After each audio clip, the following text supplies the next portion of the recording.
嗨，大家好，欢迎回到库巴里仔，我是 Lisa。今天这个场景很特别，是在饭店里面。那今天呢，想跟大家来小小分享一下这个饭店的开箱，因为我经历了一个就是很夸张的下午，然后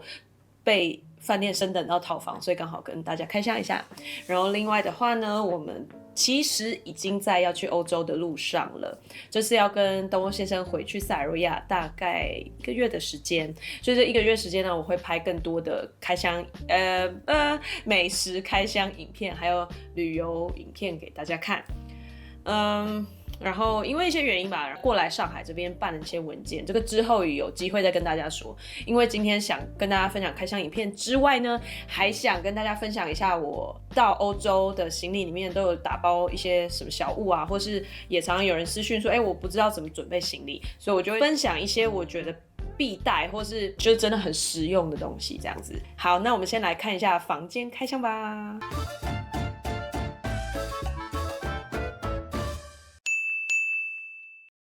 介绍一下今天的房间是这个，这边一进来呢，入门进门这边有一个洗手间，蛮朴素的。出来之后，这边有一个茶水间。这个茶水间啊，感觉以前是电磁炉，所以应该是一个小厨房去改的。下面是冰箱，里面没有东西。咖啡是 Nescafe 的即溶咖啡，还有它用的是有一个日式煎茶和一个早餐茶的配置。另外客厅还蛮大的，标准的客厅，但是装潢都蛮复古的。电视是飞利浦的。好，然后这边还有个小餐厅，就刚进来很乱。接下来进来之后呢，就是房间了。房间这边有一个大床房 ，King size 房间，右边有个贵妃椅，还有一个蛮大的办公桌。这边有个开放的衣橱，另外这边呢是一个可以关的衣橱，里面有浴袍。接着进来这边就是浴室，我觉得浴室也算很大，还有一个很大的浴缸在旁边。然后有一个超级大的面镜，好，然后旁边是淋浴间，做这种有点菱形的设计，不规则型，然后就是洗手间。好，那这就是今天的开箱。那分享一下为什么会住套房呢？就是人生第一次的体验，因为我们是希尔顿的会员嘛，所以本来昨天晚上就住在这个酒店，住在另外一栋楼。然后今天想说，我们去住他新开的，在更市中心的地方去试一下。结果我进去之后要 check in 的时候，他跟我说，不好意思，我们不能接外宾。就是在中国大陆的话呢，他们的饭店有不一样的系统，就是如果他们的那个扫描护照跟身份证的那个系统啊，他不能刷护照的话，他就不能接外宾，所以他只能接有中国身份证的客人。但是我们是在海外的官网上面订的，但一点资讯都没有。直到我们今天还在这里打包完之后，然后把东西又搬过去，然后进去要入住的时候说不可以住，真的就是一秒崩溃。那也没有别的 solution， 因为这是他们有可能会被查嘛，所以政府的规定，他就必须要把我们再送出来。所以我就人生第一次被 walk out。那所以我现在就又回到了昨天住的这家饭店。那我也不知道是不是因为今天没房了，还是因为给我们补偿就升等到了套房，所以今天就在这个地方。好了，就是今天的小开箱。那就这样了，这就是今天我人生第一次被饭店 walk out 的故事。听完我的疯狂的经历呢，对，没错，我现在又回到了这家饭店。其实我在出发前呢，就很想拍 Pack with me 的影片，跟大家分享，就是我去欧洲的打包行李的过程，还有我必带的东西给大家。但是因为真的太忙了，你看我都已经忙到这几天，可能睡比较少，然后刚下午真的又超累，我现在整个声音不知道为什么就变得很低沉，请大家多包涵。我先来分享我准备了几样呢，我觉得必带的东西。希望能帮助到准备要去欧洲旅游的你咯。好，第一个必带的呢就是转接头，欧洲是这种2根圆圆的，那要注意哦，就是买的时候呢，记得这里就是转接头旁边这里要是圆圆的，或是有一种是扁扁小小的，就不要是方形的，因为他们有的插头啊，不像我们就是平面插上去嘛，它有时候会有一点凹进去，所以如果你是方形的，有时候就卡住，所以在买的时候呢要注意一下。那除了转接头之外呢，我们还会带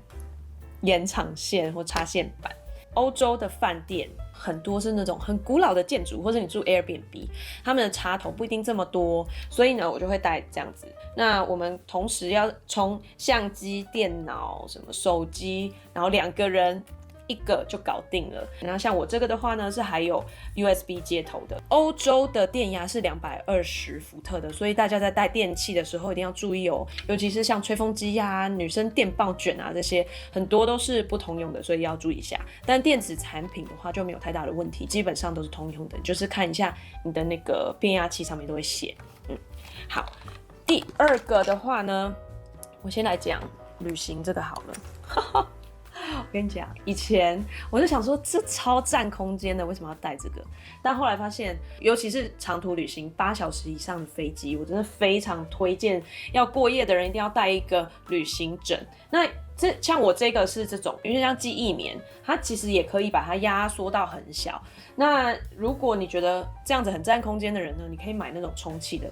但充气我有一个小秘诀，就是你不要把气吹到满。不然你放的时候呢，就会很蓬，然后你这样睡的时候就会没有空间。一定要吹到，我觉得大概6到8分满，看每个人喜欢的那个硬度。那还有一个小技巧啊，就是这个旅行枕，很多人会这样戴，对不对？好，我来示范给大家看哦，就这样戴，然后你睡觉你就会发现，你还是会往前啊，就不好用。我跟你讲，这个要怎么用？就 either 是这样子横着戴，然后你睡觉往前的时候，有没有？还是可以卡住，或是反着，然后你睡觉的时候就这样往右边靠，或是往前靠，都很 OK， 你就可以睡得很好。睡得很好呢，你到当地如果是刚好晚上飞，早上落地，那你天的精神都会很好。否则啊，就会 struggle 一整天，然后你就会时差觉得好几天都调不过来。所以长途旅行我真的非常推荐要记得带这个旅行枕。下一个我来讲这个好了。就是我们在打包行李的时候啊，不是很多人都会推荐那种放衣服的收纳袋吗？好，这个是我自己个人的经验哦，但是我拿出来你们不要笑我，我觉得有点丢脸。我打包衣服呢，我是用洗衣袋，像这样子。好，然后这个就是内衣，因为衣服通常我都会直接折起来，会卷起来，或是包一些易碎品，就拿来当那个缓冲。但是内衣裤啊，如果万一被那个海关打开检查行李的时候，总不能就在外面吧，对不对？就超尴尬的。所以呢，我就会用洗衣袋。为什么我没有用那个收纳袋呢？我以前也有用，但是后来我发现收纳袋不是很多都会做得很漂亮，然后看不到里面是什么嘛，所以我就很困扰，每次这边翻来翻去。我觉得我每次要为了那个就打包行李特别用它，然后我不用的时候它就放在行李里面，最后的使用率都很低，所以后来我就用洗衣袋。我跟你讲，洗衣袋超棒，就是你出门的时候就拿来装东西，对不对？平常你就洗衣服的时候拿洗衣袋啊，所以如果你还没买那个收纳袋的人，不要担心，把家里的洗衣袋拿出来，我觉得很好用，而且可以两用，又不用多花钱。所以如果你刚好要打包行李，又还没买收纳袋的人，可以不用买，去看看家里的洗衣袋。洗衣袋有分大小嘛，所以你小的可以装贴身衣物，然后大的可以收纳大一点的衣服，我觉得很好用。好，然后第4个的话呢，这是什么？你们知道吗？是行李秤。因为去欧洲的话，行李通常只有23公斤，我不知道为什么有时候飞日本或美国的话，都有2件或者1件32公斤。可是现在大部分飞欧洲航线都是23公斤。很容易就超重了，所以我们都会带行李秤。然后以前呢，就会买那种很 fancy 的电子秤，但我跟你讲，每次要用的时候，怎么讲，就是每次要量的时候，它就是很不灵敏啊，不然就是没电啊，不然就是怎样。后来我们发现了这种，就是这种是量表的，然后给你们看一下哦。它这个是有一个白色，一个红色，对不对？然后白色呢是这样，就是下面这挂钩，你就把它绑在你的行李上面，量的时候这样拉，它会拉嘛？很重，好，拉好，然后放开回来的时候呢，红色已经回到了0嘛，然后这个白色呢，就是你刚刚量最重的那一刻，所以你就可以看刚刚停留，所以你在那个拉的过程很重，对不对？你不用一直盯着它，就是拉到底，然后放下，就可以看这个白色的是停留在哪里。我觉得很好用，而且它不用充电，就最传统的。然后这里有个提把，平常还可以折起来收纳，就很小一个，我觉得很好用，蛮必备的，所以推荐给大家，就是行李秤。好，下一个呢，就是我最近发现的一个台湾新创品牌的，我觉得是我近期的爱用小物。然后这次出发前呢，我就补货补了好几罐。这次呢，我有带出来的呢，第一个是它的沐浴乳。那为什么出门我还会带小罐的沐浴乳呢？是因为第一，现在很多饭店都不给那种小瓶装嘛，以前可能会直接拿饭店的期待出来，因为现在很多饭店没有了，所以我就会习惯就是买这种旅行装的小瓶的。然后我跟你讲，他们家的味道很好闻，所以像旅行的时候，我们住 Airbnb 啊，或是有时候刚好那个饭店的沐浴乳比较一般，然后用的不习惯的话，所以我都会带1、2罐备用这样子。这个它品牌是一个台湾的新创品牌，叫做染，它的味道呢很好闻，我很喜欢。像这一罐是琥珀的，然后它闻起来有点像那种男香的味道，所以我觉得这个很适合男生，应该也会喜欢，就很舒服，草本味是我很喜欢的味道。然后另外一个呢，这个是 Chamomile 跟 Mandarin， 就是柑橘味的，柑橘味我觉得很好闻，我觉得很像 Aesop 的味道，好爱哦。洗完澡你就是这种草本味就很放松，所以我都会再带1罐到2罐，它小小的也很方便，就是有点像备用性质啦。好，然后另外呢，我还会带这个干洗手，就干洗手瓶子也超有质感的我很喜欢，是柠檬草的味道。而且我跟你讲，干洗手呢，除了现在 COVID 之后你出国常常要洗手之外呢，还有几个妙用。第一个呢，就是我会拿来当零食的除臭剂，因为有时候去餐厅吃完之后呢，然后身上味道很多，可是又没有带香水嘛，因为它是酒精，所以我就会这样稍微这样喷一下。你看它的这个喷雾啊，超级有没有超细，所以基本上就是不会有很大的残留，而且酒精挥发掉就很快，就是可以当一个零食的除臭剂，香香的这样子。然后第二个呢，是旅行的时候，有时候饭店有霉味啊，或是那个味道刚好不是你喜欢的味道，所以我就会把它喷在枕头上面当芳香剂，但是它又不像香水这么浓，所以很放松的草本味，还有这种柠檬草有点很舒缓的味道呢，我觉得就很适合。所以这个被我拿来一品多用，有味道的干洗手，真是超棒的。第三个呢，也是我这次发现他们出新的，这个叫喷的护手霜，就是它里面有加玻尿酸，你可以看到它这个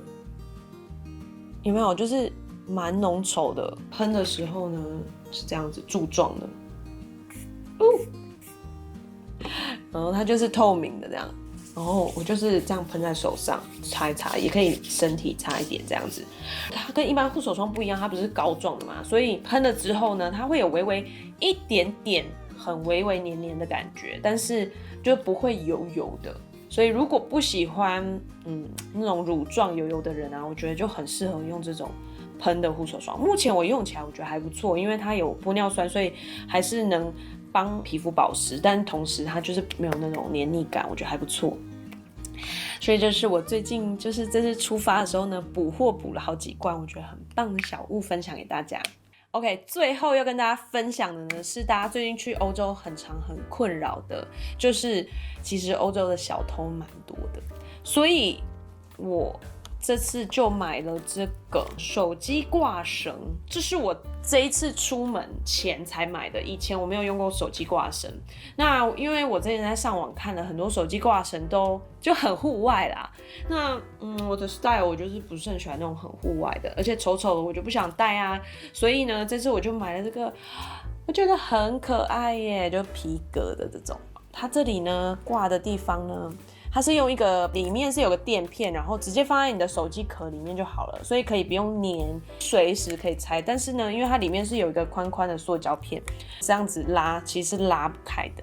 挂绳呢这边是扣环，所以是可以随时拆下来。像我晚上如果躺在床上滑手机的时候，有挂绳就不方便嘛，因为蛮长的，所以我晚上我就会这样把它拆下来，一手就可以操作了，就这样拆下来。出门的时候呢，我再把它挂上去。